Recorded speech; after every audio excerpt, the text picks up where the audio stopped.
Hola, buenos días, buenas tardes, buenas noches. Le traigo esta parte de electrocardiograma, parte uno, conceptos básicos. Uno de los primeros videos que hice allá por el 2013. También una de las primeras clases que he dado en la facultad. En el cual traigo los conceptos básicos para empezar. Vamos a hacer varios videos. Y en el cual el electrocardiograma sabemos que nos da información acerca de la función del corazón. También puede designarse como EKG. El fundamento de esto es para no confundirse con el electroencefalograma. Es una cuestión más semántica que otra cosa. Se escribe sobre una tira de papel que es cuadriculado y constituye un registro de la actividad cardíaca. Y sin olvidarnos también que es un documento, ¿sí? Con mucho valor en la historia clínica como también médico legal.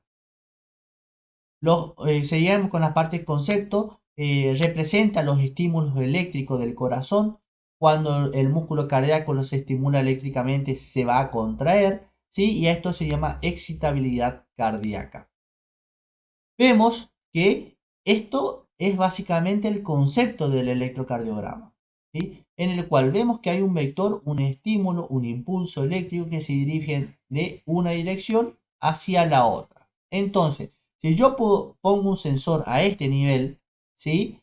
Eh, a este nivel vemos que a medida que el vector se desplaza, que el impulso se desplaza hacia el otro, se va a imprimir una onda negativa en ese papel. ¿Sí? ¿Por qué? Porque este sensor ve que se aleja ese estímulo.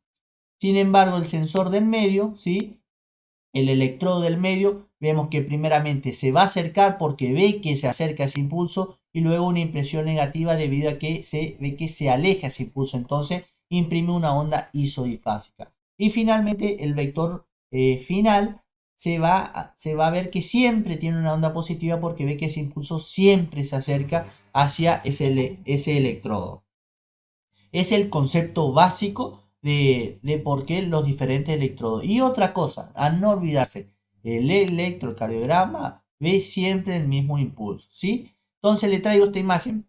Vemos que vemos en el cual en la derivación de 1, de 2 y 3 tenemos diferentes ondas, al igual que ABL, ABF y ABR. Vemos, por ejemplo, tomemos de ejemplo acá el ABR y el D2, ¿sí? Perdón, acá el D2. Entonces el ABR ve que se aleja del electrodo, por eso una onda mayormente negativa, y sin embargo el D2 vemos que se acerca básicamente al electrodo. Este, esta onda y esta onda corresponde al mismo impulso eléctrico, ¿sí? A la misma, simplemente mirándose de diferentes ángulos. Las células cardíacas tienen la capacidad o están constituidas básicamente por un sarcolema o membrana celular, un sistema tubular transverso y las cisternas y un sarcómero, en el cual las células o membrana celular van a estar encargadas de la conductibilidad, del automatismo y de la excitabilidad.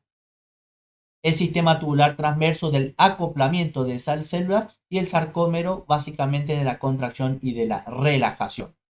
Este sistema de conducción va a estar formado, ¿sí? Por el nódulo sinoauricular o sinoatrial, por las diferentes fibras auricular derecha, por la auricular izquierda, ¿sí? En el cual van a tener sus nombres específicos, que ya lo vamos a ir nombrando. En este apartado no quiero complicar con esa parte. De la unión auriculo-ventricular de las diferentes ramas y de las fibras de Purkinje, ¿sí? En el cual está resaltado a este nivel el nódulo sinoauricular o sinusal en la unión auriculo-ventricular, porque cuando hablemos acá del potencial de acción, en su diferente etapa, vamos a ver que tienen características diferentes. Vamos a ahondar ahora en el potencial de acción, la parte más difícil de entender. Una vez que entendemos esta parte, ya luego nos basaremos en el análisis del electrocardiograma. Bueno, en esta parte vamos a hablar de potencial de acción de respuesta rápida. Vemos que hay dos tipos de potencial de acción, de respuesta rápida y de respuesta lenta. La de respuesta lenta se dan en dos lugares específicos, en la unión de aurículo ventricular y en el nódulo sinusal. Más adelante vamos a hablar de esas que son los encargados de comenzar el estímulo.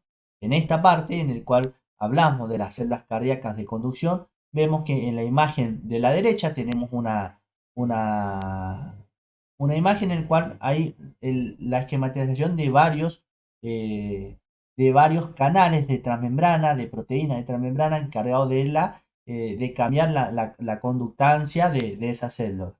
Y del lado de la izquierda vemos cómo se va a representar ese potencial de acción de respuesta rápida en sus diferentes fases. En la fase 0, el nódulo sinoauricular estimula a la aurícula para que alcance el potencial umbral. Ese potencial umbral, como sabemos, es una respuesta de todo o nada. Si llega ese potencial umbral, el ingreso de sodio es en forma súbita, en forma rápida. Se abren súbitamente esos canales, lo cual va a ocasionar, como vemos en la imagen, un ascenso rápido de ese potencial de acción, ¿sí? La velocidad de polarización está relacionada obviamente con la cantidad de canales que se encuentra disponible, ¿sí? Luego que se despolariza la célula por el ingreso del sodio, comienzan las diferentes etapas de repolarización. Vemos que la despolarización es una etapa, fase 0, y la repolarización son las siguientes etapas, fase 1, 2, 3 y finalmente la fase 4. Vemos que el ingreso súbito de sodio a la célula en la fase 0 va a producir la despolarización, ¿sí? Y luego las diferentes etapas de repolarización dada por la 1, 2, 3 y 4.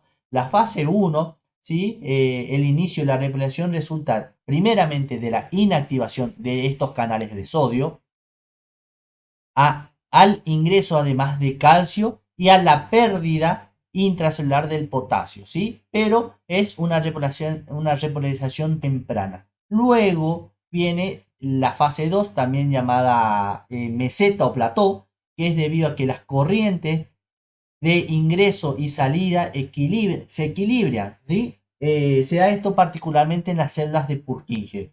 Hay un ingreso lento de sodio, un ingreso lento de calcio y asociado a la salida del potasio, ¿sí? Cuando esta última supera el ingreso de sodio, perdón, sí, de sodio y de calcio, pasamos ya a la fase 3 que está dada principalmente por la salida del potasio, ¿sí? Y finalmente la fase 4 en donde al inicio hay un excedente de calcio extracelular y de sodio intracelular debido a la acción de la bomba sodio-potasio TPasa se encarga de equilibrar las concentraciones de dichos iones a diferentes lados de la célula. Entonces, en resumen de esta diapositiva, fase 0, ¿sí? Dada por el ingreso de sodio y es la despolarización. Fase 1, 2 y 3 son la fase de repolarización. Fase 1 da principalmente por el calcio y al cierre de la membrana, perdón, y al cierre de las bombas de sodio. Fase 2 o meseta al equilibrio meseta debido al ingreso lento de calcio y de sodio y a la salida de potasio. Y finalmente la fase 3 al cierre de esa membrana y a la salida de potasio. Y fase 4 la principal acción de la bomba sodio y potasio ATPasa, perdón, encargada de equilibrar las concentraciones de dichos iones. Diapositiva, quiero hablar del potencial de acción de respuesta lenta, ¿sí? Para ir terminando con esta parte, o si no después se hacen muy largos los videos, vamos a hacer varios videos obviamente, y hay que decir que este potencial de acción de respuesta lenta se da básicamente en el nódulo sinoauricular y en la unión, en la unión auriculoventricular y va a estar caracterizado por el automatismo, ¿sí?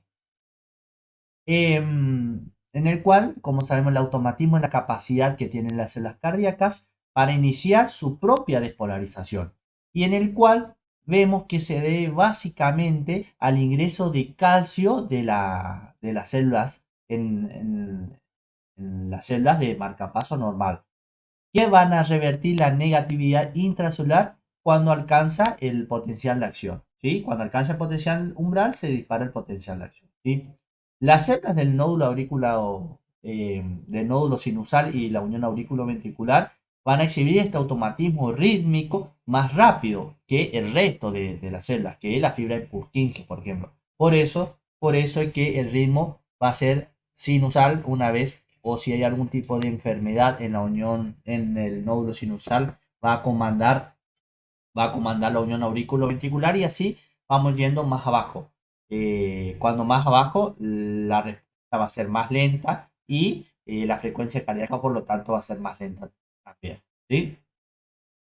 Em, ¿Cuál es la característica que va a tener este potencial de acción? ¿Sí? El nódulo sinoauricular y la unión aurículo-ventricular se parecen porque su potencial de acción va a depender del ingreso de calcio, ¿sí? El ingreso de calcio y tienen la capacidad de marcapaso. Son pobres como vemos en el de potencial de acción rápido en los canales de sodio, lo cual la falta de corriente rectificadora, ¿sí?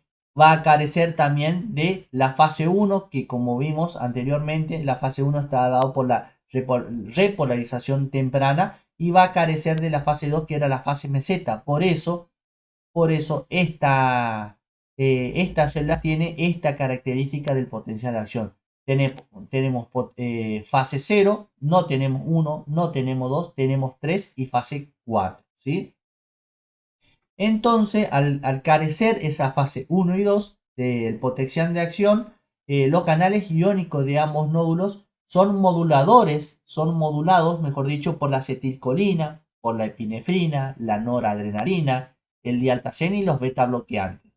Se va a producir el ingreso de calcio una vez que ya el potencial umbral se dispara. ¿Sí? No tenemos fase 1, no tenemos fase 2. Empieza con el egreso de potasio de la célula, que corresponde a la fase 3, y la fase 4, en el cual tenemos una, una despolarización lenta, ¿sí? Lenta, dada por la entrada de calcio. Una vez que el calcio llega al potencial umbral, volvemos nuevamente a empezar. ¿Sí? Es lo que lo va a diferenciar de, del potencial de acción de respuesta rápida. ¿Sí? Entonces,